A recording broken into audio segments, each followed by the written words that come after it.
slower and with less tension. Just try to get some blood flow at most. Oh, Well, do what you feel. Like if you feel you're able to get oxygen, then do it. That's not a problem. okay. Whoa.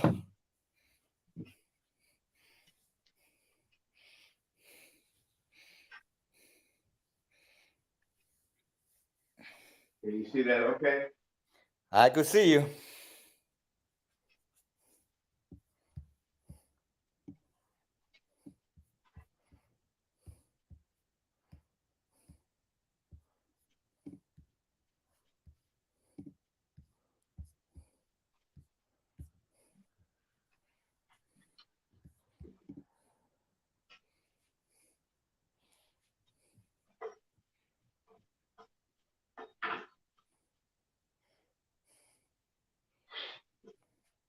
Whew.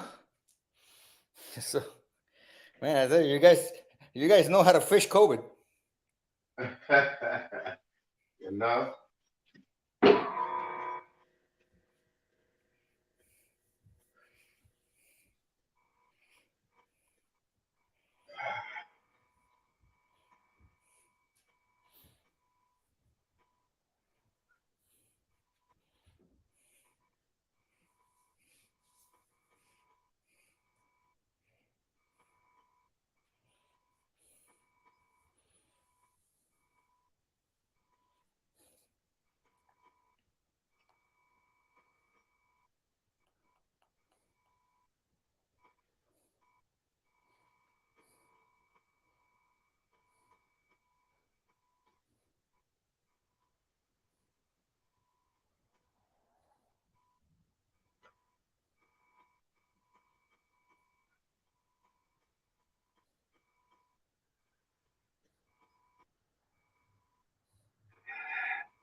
That feels good. Yeah, perfect.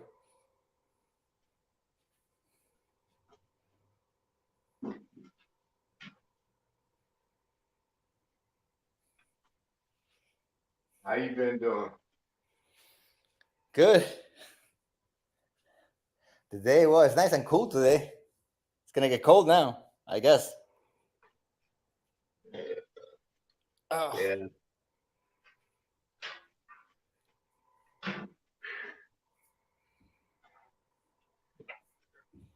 I think mostly what my wife's dealing with is heartbreak, you know? yes, of course. It's the way her family treated her. We were down there, man. It was horrible. Mm, sorry about that. Yeah. Families can sometimes be worse than anything. Depends. Especially when it's material things involved, you know? Yeah, yeah. It was like she was invisible. But she's strong. She's coming along.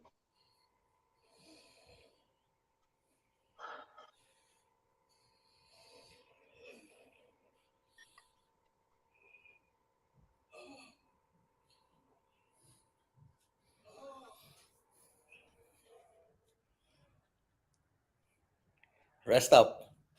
Relax. Get that air in. You need it. Yeah, yeah. My legs are fried. Say again. My legs are fried. They're feeling the burn. What are you doing? Oh, I did the split squat, so Oh, yeah.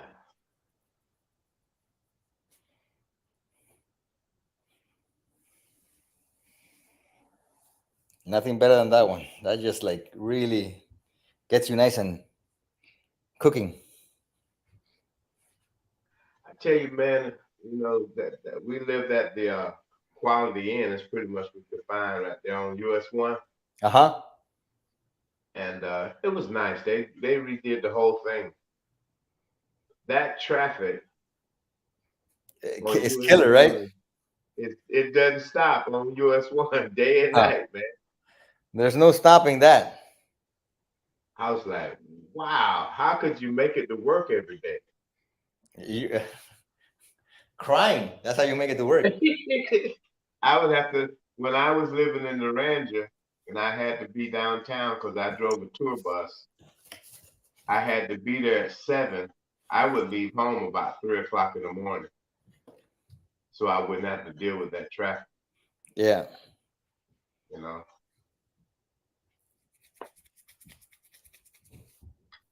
But, and then we would do a lot of the concerts. They would have the uh, what's the name of the Spanish station, the television station there? Univision or Telemundo? Telemundo. Telemundo. They would have the Latin Oscars every year. Oh, and the traffic, yeah. And we would pick up all the actors. Oh, okay. And take them to they had it sometime at the University of Miami. But yeah, afterwards the traffic. Every time I go see my mom, and anytime I just go back down there, it's always the same thing. You could just be trying to go from, let's say, my mom's house to the other side of, because my mom lives we lived always in Miami Springs, so you go from Miami Springs to the other side of the route. So you're on 36th Street. We're right by 36th Street in Miami Springs, and just to cross over into the route, which is less than a mile, you could spend an hour. That's right. And you haven't driven a mile, depending on what kind of traffic there might or not might be. And you're like, man. Kind of like LA now. I think it's worse. You think so? I think so.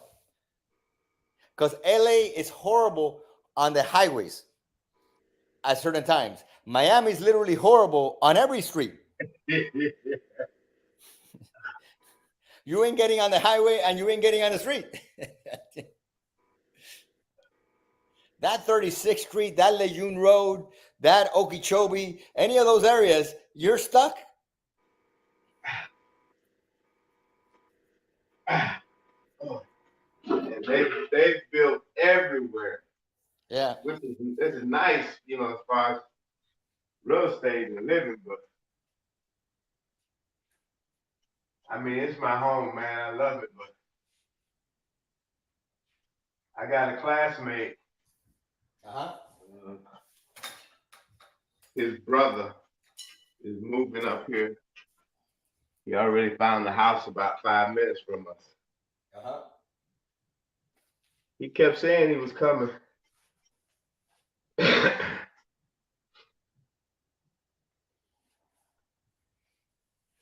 So I laugh at the people here. Huh? They moved up here to this area? He moved to Ocala. Okay. When people up here I laugh at, they were like, oh man, the traffic's bad. I said, you don't even know what traffic is. Yeah. They have no idea what they're talking about. No. Now, of course, it's getting worse than it used to be because there's more people. That's right. But it's designed better up here. That's right. Because they're building it to avoid that. While over there's no avoiding. Yeah. It was never meant to have that many people down there. No.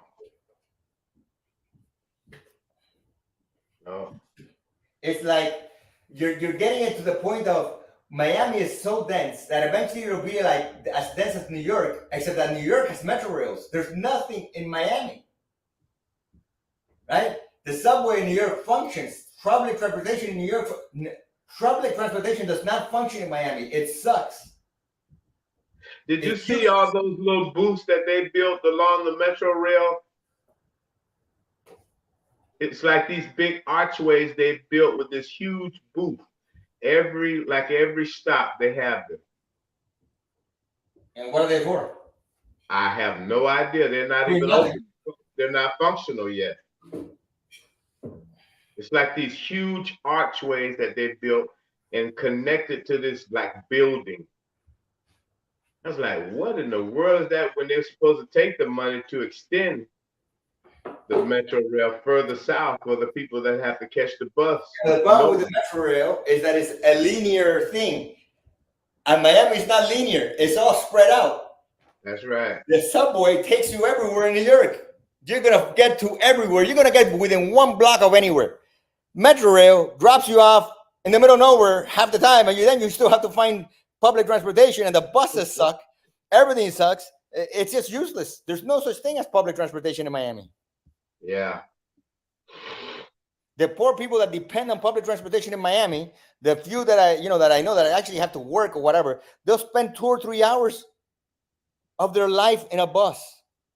That's right. Right? So it's like horrible. It's like, what are you talking about? Yeah. Yeah. But then again, you could spend 2 or 3 hours of your life in traffic in Miami daily. The commute in Miami is horrible. I couldn't do it. Every day. Only way to live in Miami now is be retired, so you don't have to worry about it. But be like my father, who the only thing he does is get up and go to McDonald's to drink his coffee and his McMuffin. Yeah, you got to plan your time. Yeah. Well, because he no longer has to work. He doesn't have to drive anywhere. He just drives to the McDonald's, then drives to the park to walk around, and that's it. Because I couldn't even get out of my own neighborhood when I had an appointment there in the falls. Yeah, if you in any way, shape, or form have to work and drive somewhere, that's a disaster. You know?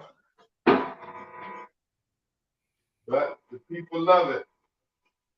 Well, I don't know if they love it. They like punishment.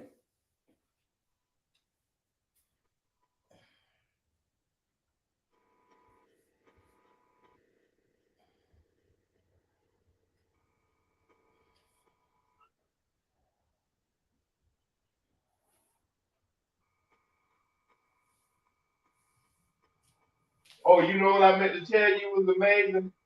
What? When I was working out in Miami,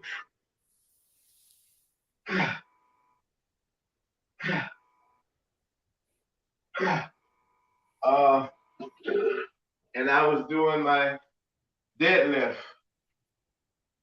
with the 200-pound band, the black band. And my wife says, let me try that. I said, no, this band's too heavy for it. Then I remembered your daughter. I said, all right, you can try it. Man, she can lift that 200-pound band in the deadlift. Good. Never doing it, man. Some people are like that. They'll surprise you. I'm struggling and spitting and to lift it, and here you come. Here you've been acting like it's heavy, and she's like picking it up. He's like that guy that goes around scamming people. That he's like a really skinny guy, and he pretends he's the janitor. So he goes to like the gyms, and he finds really people like picking up a lot of tension. And he's like, "Hey, hold on, I think you're doing it wrong." And they're like, "What? What are you talking about?" I was like, I can't believe this. But I'm gonna start working with it on the purple band. Nice. They're like, honey, you're making me look bad here. You know?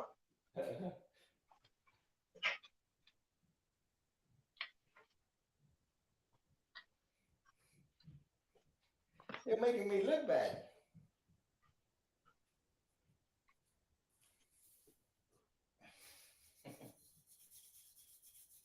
Yeah, it happens.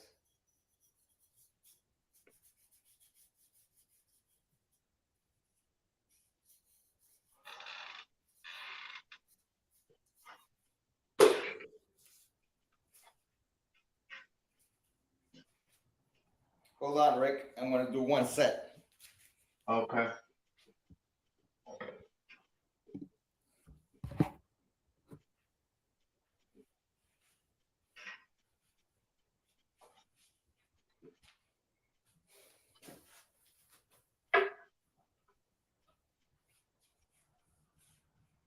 You have the black band and the dark gray band under the accelerator. We have, you know, that guy, the Asian guy, that the bodybuilder. Uh-huh. He's trying to mimic your deals now. Yeah. Oh.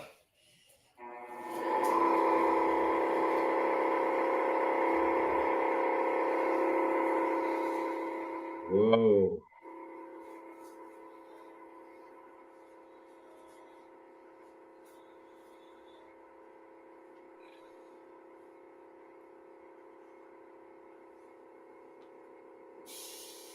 Is that two black bands?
Oh.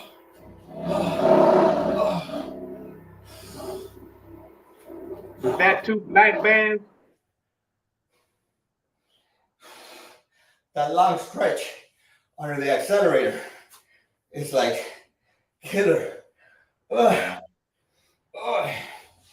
What's that, black and dark gray? Yeah. My mind. Wow. Hell yeah. Oh. You did it, buddy. Wow. Butter for the duck. But is that really low? Because that's starting like by the ankles. Yeah. I was noticing that. That's because I put it under another foot plate under the accelerator. So the bands are under the accelerator. Then you're on top of the accelerator. Oh. So I put the accelerator on top of a foot plate. The foot plate's under it, holding the bands. Oh. What's the purpose of that? To get the extra stretch? Of course. Yeah. Yeah. That's why you were going down as far. Okay.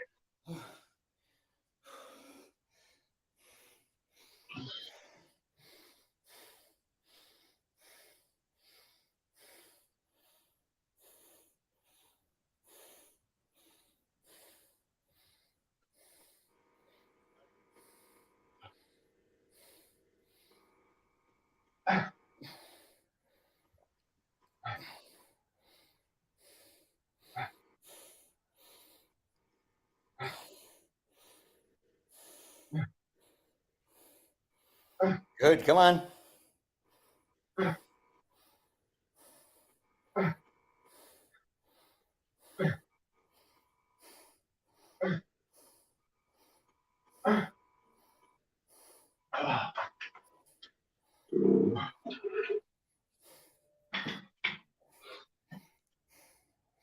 Let me see that again. Huh? Let me see that again. That's set up. I'll show you now.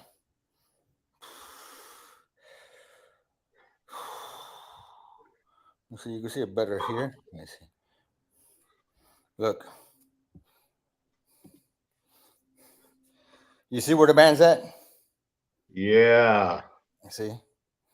So that look, so you see when I grab it, how quickly the tension's already down there. Yeah. So basically the tension's starting at your feet. Whoa. I see. Yeah, you'll see it here. See? When I grab it, the tension's there already. Yeah. So I just have to set myself up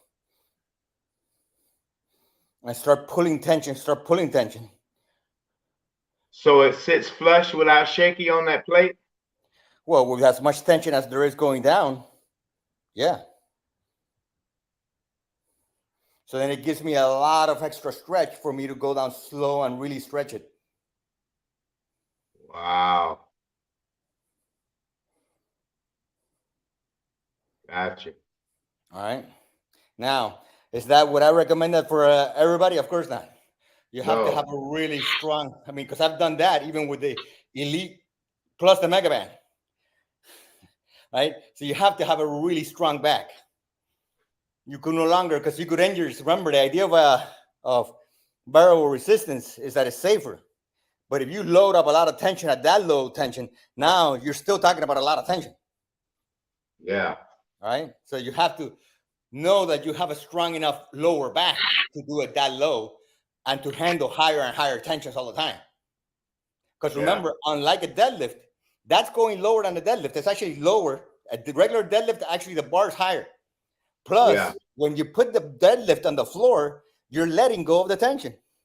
Here, you're not letting go of the tension. So when you're in that bottom position, you're holding the tension all the time. So that's a lot even worse than a regular deadlift if you're doing it with heavy tension. Because in a regular deadlift, every time you put it on the floor, you're letting go of the tension, you reset yourself, and you pull it again. Here, you're having to hold it because you're not letting it go. You're still holding that tension. The only way for me to let it go is if I go all the way down to my ankle. But I'm not going all the way to my ankle. I'm going to like where the deadlift will regularly start. And at that point, there's still like 300 pounds already. Wow. Right? Before you extend up and extend it to the highest possible, there's like 300 pounds under.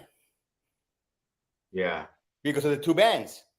And because I've already pulled from my ankle to where a deadlift starts, you've already pulled like 4 inches, 4 or 5 inches. So you already got it into tension. So you're doing probably over 400 pounds at the top. Oh, at the top, way over. I've already measured it's over 600. With that one. With others, I've done over 1,000. Remember? Wow. Wow. But I'm using that one more of like a light. You see how slow I'm going? Like a light stretch, really concentrated on the, it isn't so much about top speed or whatever. It's about really slowing it down and affecting the hamstrings. Because that was after the split squats. Wow. So you imagine that your legs are already fried. All right? Wow. All right, senor. See you tomorrow. Yeah. Wishing you and your wife your best. Thank you, man. Hey, get rid of that COVID. Yeah, man. Well, you know what? I think what you're doing right now is perfect. That's actually going to keep you stronger than the last time that you might have probably been. It's going to help you recover more. Yeah. All right. Okay, man. All right, man. See you tomorrow. Thank you. Yeah. All Bye. right. I'll send you the video now. Okay.